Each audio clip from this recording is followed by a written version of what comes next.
Hello YouTube, this is AugustusLarch. You might have heard a lot of people talk about 2012 and the Mayan calendar, how the apocalypse or Armageddon is going to happen on that day, or Jesus is going to come back. Well, those things might be true for somebody who's got the cultivated perception to believe it, but think about how perception can be altered. I'm not into conjecture. I'm into being a scholar and looking for little cues that I can to build my own composite of history. I have my own chronology of what happened.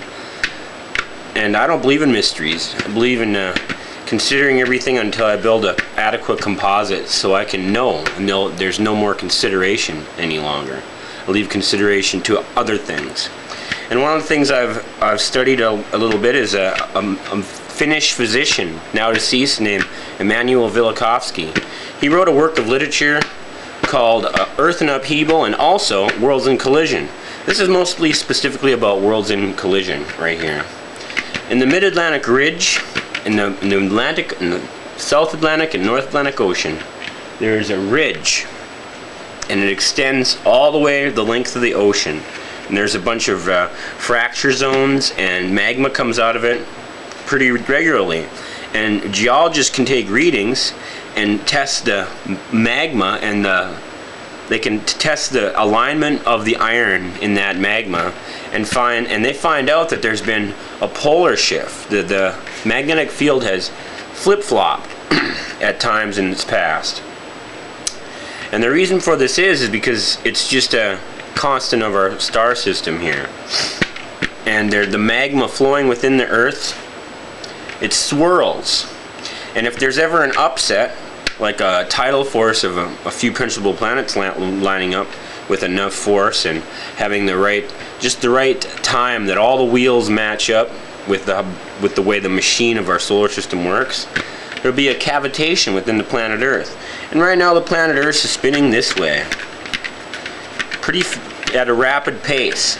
But if the cavitation happens, it'll be a hard force this way, and it'll just send the Earth will keep spinning, but it'll have that cavitation within the magma, and slowly an equal and opposite reaction will commence, and it'll stop the rotation of the Earth. When the rotation of the Earth stops, it will start to precess 90 degrees in the plane of rotation. So the plane of rotation is this way, 90 degrees, so it'll tend to turn this way or this way. I'm thinking more likely this way. And if you look in the Mid-Atlantic Ridge, it's quite a twisted, snaky path. So it's happened many times in the past. You can tell where the globe stopped. It's called gyroscopic precession. There's a spinning plane and it gets upset. It'll rotate 90 degrees at plane of rotation when the rotation diminishes before it starts spinning the other direction again, and remain there for another 6,000 years. Are you ready for the sun to be rising in the west and setting in the east? Because that's what happened 6,000 years previous. Emanuel Velikovsky records a Chinese emperor named Yahoo, not to be confused with the internet company, but after the cataclysm he sent out his scholars to remap the world. So I've no conjecture on how it was before, but I pretty much believe that if you're looking for Atlantis, here it is, Antarctica. Last time, most likely, the Antarctica was right in the middle of the Atlantic Ocean, because the Atlantic Ocean was like this, and the pole was probably where the equator is now, South America. And Atlantis, just on the last polar shift, when it was spinning to the west like this, it just precessed and went down and got an ice cap frozen over the top of it. So if Antarctica ever freezes out, thaws out again, you'll probably find well-constructed cities below that ice cap. Just my prediction.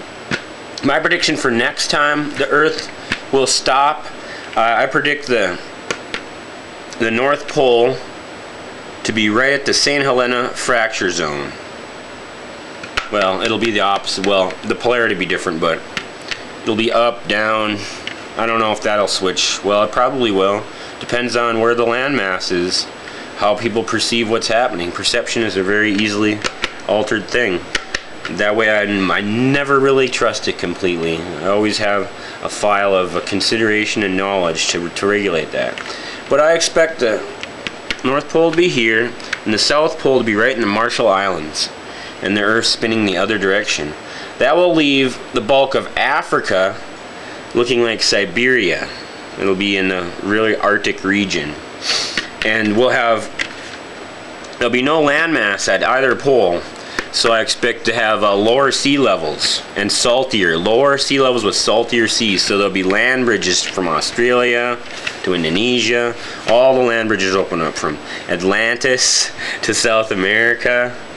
And South America and Africa, they're tropic now, but they're going to be a little bit frigid.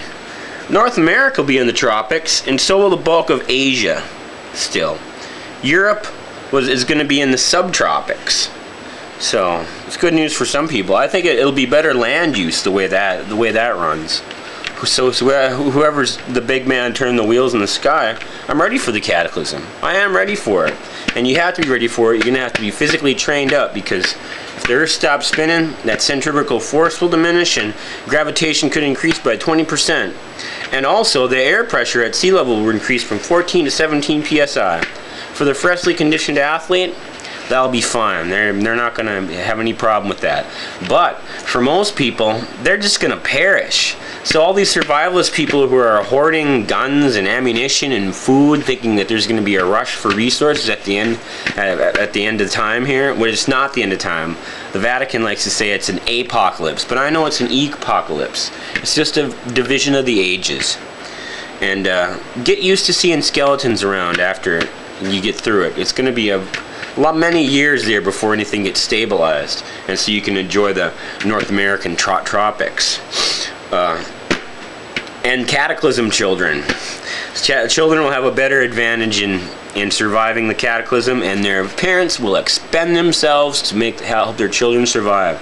So there'll be all these misguided, pretty physically fit survivor type people with really no direction and kind of disturbed. And people have to get ready for the cataclysm children, because it's going to be Lord of the Flies times 10,000. But I'm the kind of person, being ascetic, that I welcome adversity, because I know it's good conditioning for me. I went skiing today. I'm eating well. I'm not doing drugs and alcohol. So I'm feeling good, and I'm going to keep myself well so I can survive this cataclysm, because people are going to need guidance in the new age, and I'll have a firm grasp of the knowledge of the old age. I can replicate it. So this is AugustusLarch, letting you in on some projections on the future.